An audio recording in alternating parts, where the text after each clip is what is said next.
मित्रांनो, माझा एक प्रयत्न हल्ली थोडा असा असतो की ज्या विषयावर इतर लोक व्हिडिओ बनवतात आणि अभ्यास करतात, माहिती घेतात. माझा आवडता चॅनल जो आहे माहितीपूर्ण ज्ञान आणि मनोरंजनाकरता सर्वोत्कृष्ट दैनिक जसं संध्यानंद हे आहे. तुम्ही पाहिले ना संध्यानंद? पहा, मुद्दाम पहा. पैसे वसूल आणि ज्ञान आणि मनोरंजनाचा खजिना म्हणजे अगदी अलिबाबाची गुहा असते संध्यानंद हे दैनिक. पण बोल भिडू म्हणून जो चॅनल आहे त्याचा मी फॅन आहे. इतक्या प्रकारची माहिती, मग ती राजकीय असेल, वैयक्तिक असेल, सामाजिक असेल, अर्थकारणाची असेल, तोही असं ज्ञान आणि मनोरंजनाचा खजिना असतो. आणि ती व्यक्ती केंद्रित नाहीये, म्हणजे कोणत्या व्यक्तीला त्याच्यात प्रोजेक्शन नाही. कोणी उभा राहतो त्यांचा अँकर आणि जी माहिती देतो ती इतकी महत्वाची आणि इतकी मूल्यवान असते, अनोखी असते, नवखी असते. त्यामुळे बोल व्हिडिओ हा माझा नंबर 1चा आवडता चॅनल आहे की जो मी आवर्जून बघतो. कितीही धावपळ असली, वेळ काढून मुद्दाम एकदा बघतो. बोल व्हिडिओचे त्या दिवशीचे सगळे बघतो. तर राजकीय तर खूपच आहेत मराठीमध्ये.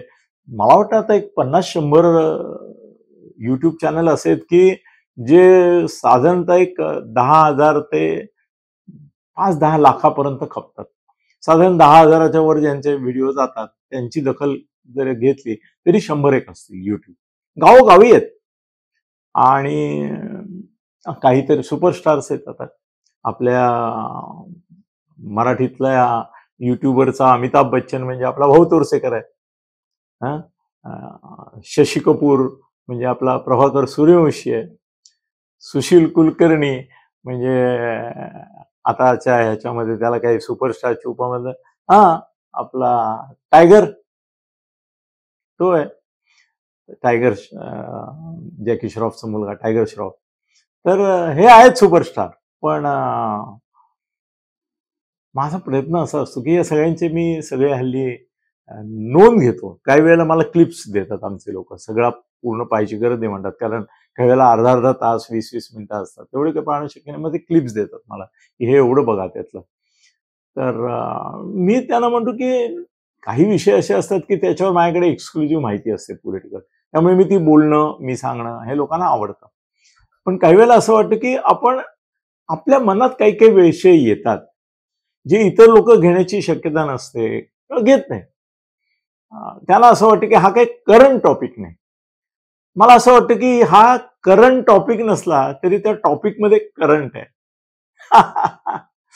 तर तसे विषय घेतो. तर आज मी एक विषय असा घेतलाय की त्याच्यामध्ये तो करंट टॉपिक थोडा आहे पण त्याच्यामध्ये करंट मोठा आहे. 420 वॉल्टचा करंट आहे त्याच्यामध्ये. आणि तो असा आहे की अमित ठाकरे यांनी राज ठाकरे यांचा आदर्श ठेवावा का नाही ठेवू. तुम्ही मनाशी विचार करायला लागा की आता एक मी तुमच्यापुढे प्रश्न ठेवला, तुम्ही तुमच्या मनाशी पण विचार करा आणि मी जे काय आता बोलणार आहे ते देखील अर्थात ऐका. आणखीन काही लोकांची तुलना आपण करू शकतो, पण आता तो विषय डायव्हर्ट करायचा नाही म्हणून मी तो इतरांची करत नाही. वेळ राहिला समजा तर मी करीन ती पण तुलना की अमक्याचा तमका वगैरे वगैरे. पण मी तुम्हाला खरं सांगू, एका वाक्यात जर सांगायचं, असं सुरुवातीला एकाच वाक्यात सांगून टाकल्यावर लोक म्हणतील बस झाला, ऐकला आम्ही व्हिडिओ, कळलं आम्हाला. तर नाही, अमित ठाकरेंनी राज ठाकरे यांचा आदर्श बिलकुल बिलकुल बिलकुल ठेवू नये. राज ठाकरेंनी दुसरा बाळासाहेब ठाकरे होण्याचा प्रयत्न केला का? केला. यशस्वी झाला का? झाला. यशस्वी झाला. बाळासाहेब ठाकरे हे महान होते. असं एक उत्तुंग हिमालयासारखं व्यक्तिमत्व होतं. ते एव्हरेस्टचं शिखर होतं. पण स्टाईल, व्यक्तिमत्व, धार, विचारांना एक ओघ, प्रवाह आणि मेस्मॅरिझम, हिप्नॉटिझम, समोरच्या व्यक्तीला उभं राहिल्यानंतर भारावून टाकण्याची एक जबरदस्त हिप्नॉटिक अशी ताकद, मॅजिकल ताकद. या बाबतीमध्ये राज ठाकरे एव्हरेस्ट नाही तरी कांचनगंगा तरी नक्कीच झाली.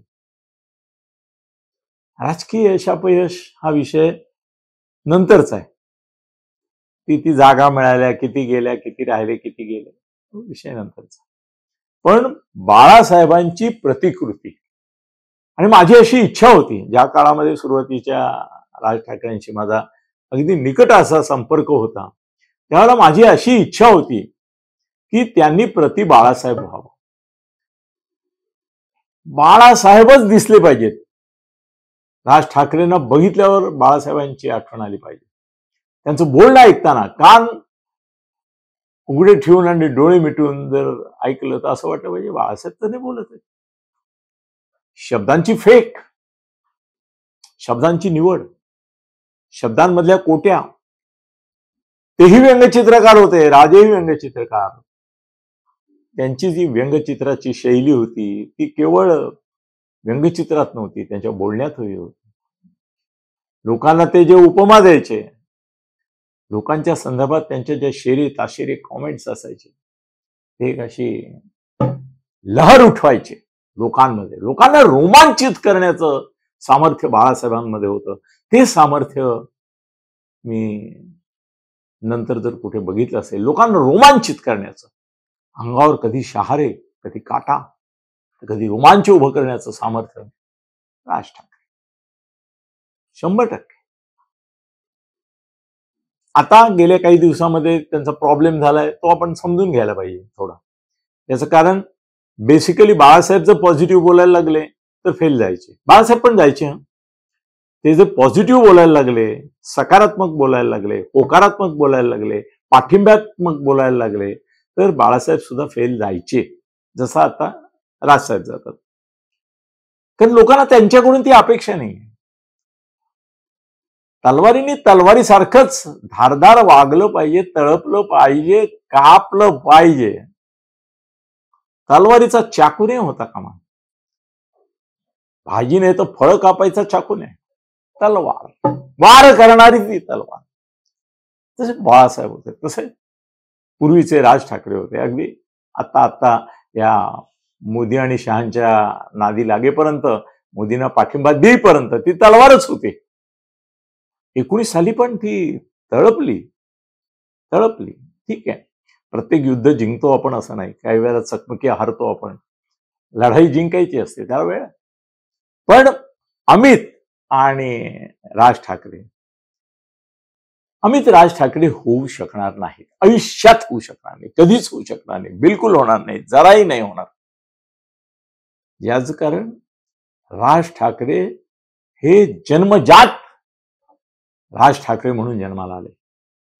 ते जन्माला आले तेच बाळासाहेबांच्या सगळ्या तेजाचा वारसा घेऊन आले, जो त्यांच्या सख्या मुलाला उद्धवला अजिबात मिळाला नाही. पण पुतणे असून असं असू शकतं. माझे काका यदुनाथ थत्ते हे अप्रतिम लेखक होते, संपादक होते, पत्रकार होते, झुंजार होते, लढाऊ होते. त्यांची तर प्रेतयात्रा काढली होती पुण्यामध्ये. इथपर्यंत लोक त्यांच्या विचारांच्या ते प्रवाहाच्या पुढे होते, काळाच्या पुढे होते. मला सुरुवातीच्या काळामध्ये लोक पुन्हा पुन्हा सांगायचे, वारंवार सांगायचे, तुझे काका यदुनाथ थत्ते जसे निर्भय, आणीबाणीमध्ये सर्वात जास्त मोठा लढा महाराष्ट्रामध्ये जर कुणी दिला असेल तर तो यदुनाथ थत्तेंनी साधनाच्या माध्यमातून दिला. तो लढाऊ बाणा, तो योद्ध्याचा आभाष, अभिनिवेश, तो मला माझ्या काकांकडून मिळाला आणि त्याचा मला अभिमान आहे. तसं बाळासाहेबांचा हा योद्ध्याचा वारसा, धर्मयुद्धाचा वारसा आणि लढवय्या बाणा, ज्याला आपण मराठी बाणा म्हणतो, तो खरं म्हणजे लढवय्या बाणा आहे. मराठी बाणा आहे असं सांगणं आणि कणा नसणं म्हणजे काय, याचं उद्धव उदाहरण. पाठीला कणा नाही तरी म्हणे आमचा मराठी माणा, म्हणजे उद्धव. पण राज ठाकरे हे अद्वितीय असं रसायन जन्माला आलं, आणि अशी माणसं जन्माला यावी लागतात. ती अशी बनवता येत नाही. कितीही सुंदर माती घ्या, दगड घ्या, शाडू घ्या, प्लॅस्टर ऑफ पॅरिस घ्या, केवढाही मोठा जगातला कलाकार आणा, तुम्ही जी माणसं जन्माला येतात ती माणसं जन्मालाच येतात. ती तुम्ही बनवू शकता नाही. त्यांचे पुतळे तुम्ही बनवाल, प्रतिकृती बनवाल, पण आकृती मुळातली जी आहे ती मुळातली आहे, ती तिथून घडून आली. ठाकरे घराण्याचा प्रबोधनकारांपासून असलेला डीएनए बाळासाहेबांमध्ये प्रगटला आणि तो राजमध्ये उतरला. तो प्रबोधनकारांचा डीएनए, प्रबोधनकारांचा डीएनए तो बाळासाहेबांमध्ये आला आणि तेवढ्याच उत्कटतेने तो राजमध्ये आला.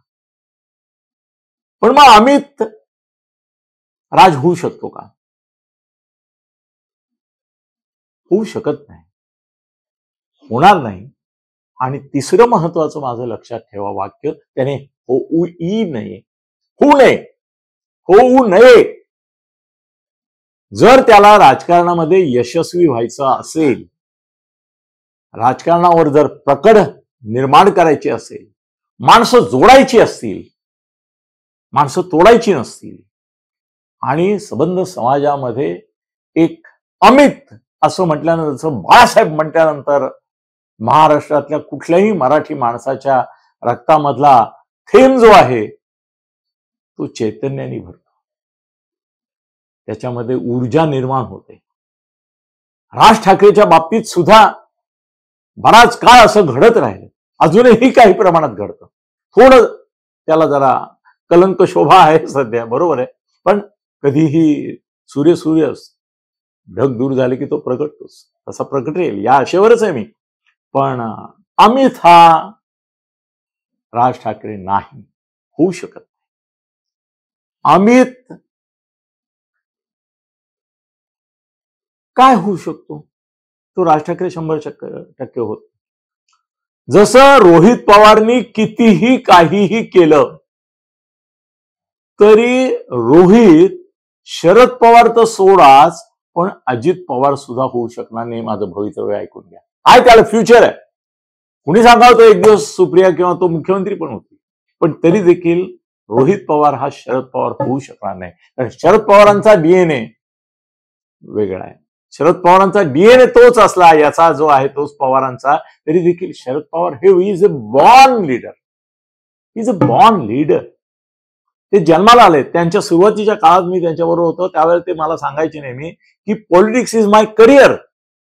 मी राजकारणाकडे करिअर म्हणून बघतो, आणि त्यांनी करिअर म्हणून पंतप्रधान पदाचं ध्येय ठेवून राज्याचे गृहराज्यमंत्री असल्यापासून वाटचाल केली. बाळासाहेबांना सत्ता हवी होती, बाळासाहेबांना हुकुमशहा देखील व्हायचं होतं. राज ठाकरेच्या डोक्यामध्ये हुकुमशाही नाही, परंतु एकाधिकारशाही आहे. पण राज ठाकरे अमित होऊ शकत नाही, याचं एक कारण असं आहे की राज ठाकरे हे 100% committed, devoted, dedicated to politics आहेत. त्यांच्या ध्यानी मनी चिंतनी पॉलिटिक्स आहे. ते माणसं जोडतात, दॅट इज हिज पॉलिटिक्स. ते माणसं तोडतात, that is his style of politics. Vivek याचा अभाव आहे, विवेकाचा अभाव आहे त्यांच्याकडे. वेडात दौडले वीर मराठे सात, 5,000च्या सैन्यापुढे, तसा हा वीर आहे. दौडाला वेगात, आवेगात, पण समोर काय आहे याचा विचार नाही, माझ्या मनात काय आहे याचाच विचार. म्हणून संघटना वाढली नाही, म्हणून पक्ष सत्तेवर आला नाही, म्हणून मुख्यमंत्री होण्याची लायकी असलेला आज महाराष्ट्रातला सर्वोत्कृष्ट मुख्यमंत्री होऊ शकणारा माणूस राज ठाकरे असताना देखील मुख्यमंत्री म्हणून त्यांची प्रतिमा नाही. ते नजीकच्या काळात मुख्यमंत्री होतील असं कोणाला वाटत नाही. का विशिष्ट स्थितीत काही होऊ शकतं तो भाग वेगळा, पण मुख्यमंत्री ज्यांनी व्हावं असं महाराष्ट्राला वाटतं ते आहे. पण अमित जो आहे हा दिसायला अतिशय देखणा आहे. राज ठाकरे हे व्यक्तिमत्व धारदार आहे, प्रभावी आहे, मॅजिकल आहे, हिप्नॉटिक व्यक्तिमत्व आहे. उभे राहिले की माणसं वेडी होतात. क्रेज क्रेज क्रेज क्रेज आहे त्यांच्याबद्दल. पण अमित बद्दल अशी क्रेज नाही. एक देखणा तरुण, सुबक सुंदर अशी एखादी नार्सिससची मूर्ती असावी की जी स्वतःच्याच प्रेमात पडावी पाण्यामध्ये पाहताना. जसा हा नार्सिसस आहे, तो स्वतःच्याच प्रेमात पडलाय की काय, एकदा नशीब तो कुठल्या मैत्रिणीच्या प्रेमात पडला, लग्न बिग्न केलं त्याने, पण अन्यथा स्वतःच्याच प्रेमात असलेला, स्वतःतच गुंतलेला, असा अंतर्मुख असा तो वाटतो. त्याच्यामध्ये अजून तरी राज ठाकरे यांचं आणि बाळासाहेबांचं आणि प्रबोधनकारांचं जे शौर्य आहे, धैर्य आहे, मनोधैर्य आहे, आक्रमकता आहे. हा मध्ये कुठेतरी एका कार्यकर्त्याने म्हणे थोबाडीत मारली. ही आक्रमकता नव्हे बाबा, ही आक्रमकता नव्हे, ती चूक आहे. स्वतःच्या कार्यकर्त्यांना मारलं म्हणून माणसं मोठी होत नाहीत, उलट बदनाम होत. आणि कार्यकर्त्यांना भीती वाटते तुमच्याशी मोकळेपणाने बोलायला. ते तसं नको होतं करायला. जाऊ दे, तो छोटासा विषय, एवढं त्याला महत्व द्यायचे कारण नाही.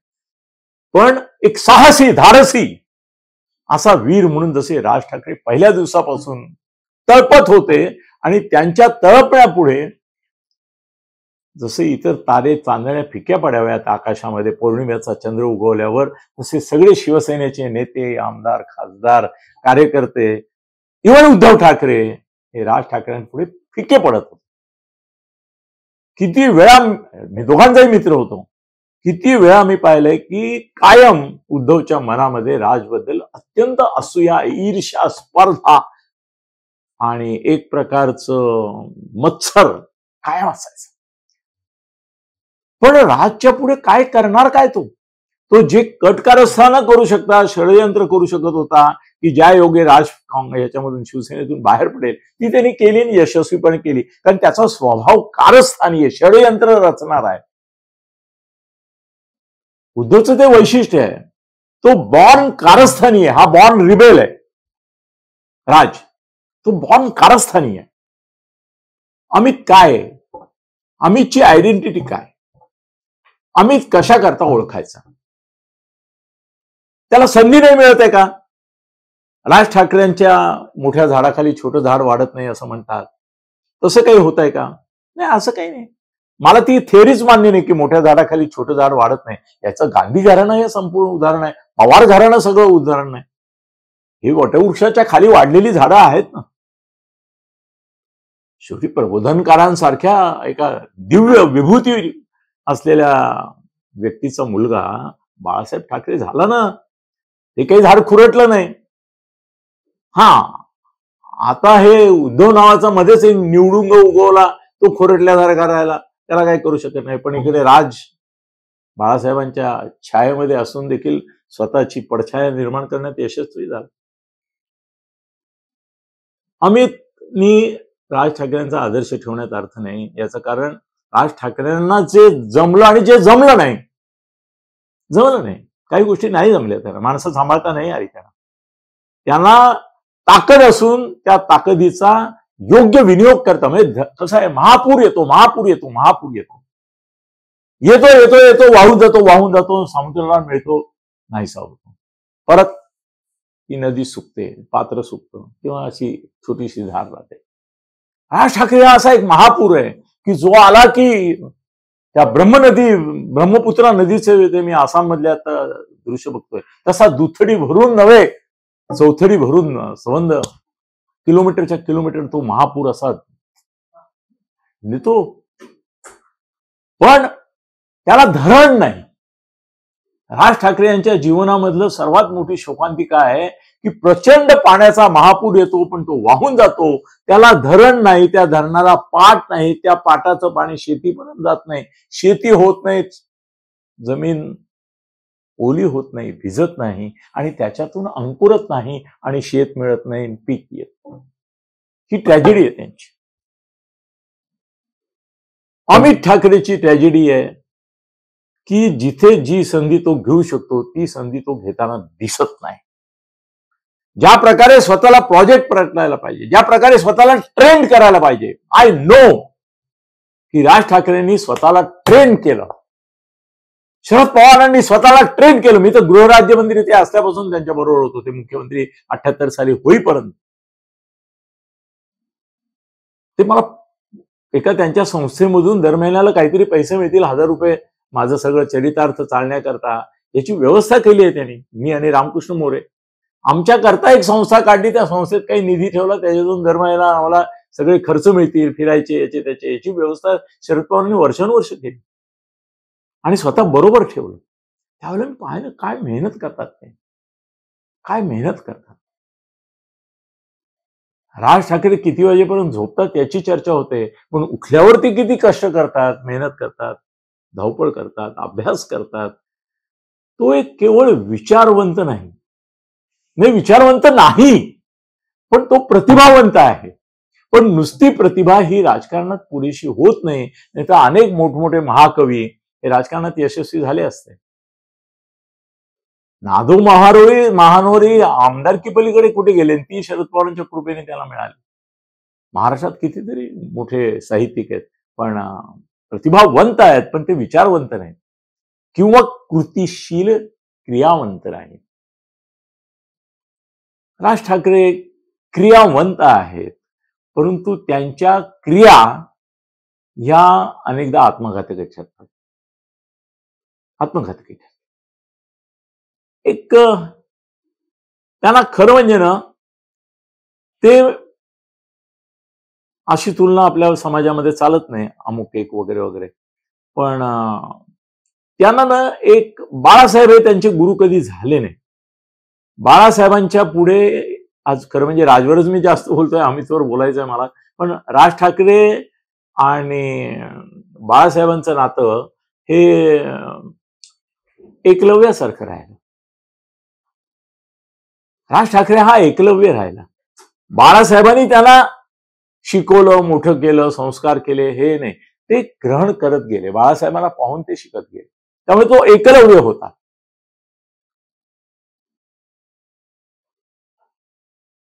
आता काय मला मोह होतो, पण प्रत्येकाला एक गुरु लागतो. कधी तो समर्थ रामदास असावा लागतो, कधी तो द्रोणाचार्य असावा लागतो, गुरु. पण तो आध्यात्मिक धार्मिक नसतो, तो युद्धशास्त्र निपुण असा गुरु लागतो. मला कधी कधी माझं फार प्रेम आहे हो, काय सांगू तुम्हाला. राजवर मी जेवढं प्रेम करतो ना राजकारणी लोकांमध्ये, खरंच तेवढं प्रेम मी कोणावर केलं नाही. आज माझा संबंध, भेटीगाठी, फोन करणं किंवा इतर काही संबंध, हे नक्की बराबर आहे, नक्की बराबर आहे, नाहीच आहे. एक मी राजला उद्देशून एक सुंदर पत्र लिहिलं होतं, त्यांनी काय करावं, कसं असावं वगैरे वगैरे, जवळजवळ 10-12 पानाचं पत्र होतं आणि ते पाठवलं आणि माझ्या मनातल्या भावना मी राजबद्दलच्या व्यक्त केला. विसरलो होतो. एक दिवस कुमार केतकर मला भेटले, महाराष्ट्रांचे संपादक होते त्यावेळेला. ते म्हणाले, अनिल काय सुंदर लिहितोस रे तू. मी सुंदर लिहितो हे मला माहिती आहे आणि सगळीकडेच लिहितो. ते म्हणजे तू राजला लिहिलेलं पत्र राजनी मला वाचून दाखवलं. तो म्हणाला, अनिल सत्याने माझ्याबद्दल काय लिहिलं ऐका. मला समोर बसवलं आणि ऐकून, म्हणजे मला वाचायला नाही दिलं, ही हिमसेल्फ रेड इट. तो म्हणाला, याच्यापेक्षा आणखीन तुझा बहुमान काय असायचा लेखकाचा एखाद्या किंवा लेखाचा, की राज ठाकरेंनी स्वतः तुझं पत्र वाचून दाखवलं मला आणि इट वॉज वंडरफुल, फॅन्टॅस्टिक. मी म्हटलं बरोबर आहे, ते पत्र खरंच जर त्याने आत्मसात केलं असतं तर आज राज ठाकरे हा उद्धव ठाकरेच्या जागी दिसला असता आणि उद्धव ठाकरे झाला नसता. उद्धव ठाकरेच्या जागी असूनही तो उद्धव ठाकरे झाला नसता, तो राज ठाकरे राहिला असता आणि 2.5 वर्षानंतर त्याची सत्ता गेली पण नसती एका वेळेस. आता त्याची सत्ता वेळोवेळी गेली आहे, त्याची काही वेगळी कारण आहेत, पण तोच आज विषय आहे. पण अमित, तू राज ठाकरेंचा आदर्श ठेवू नकोस. तुला राज ठाकरे होणं झेपणार नाही, प्यालणार नाही, तू होणार नाहीस. तू तुझा आदर्श हा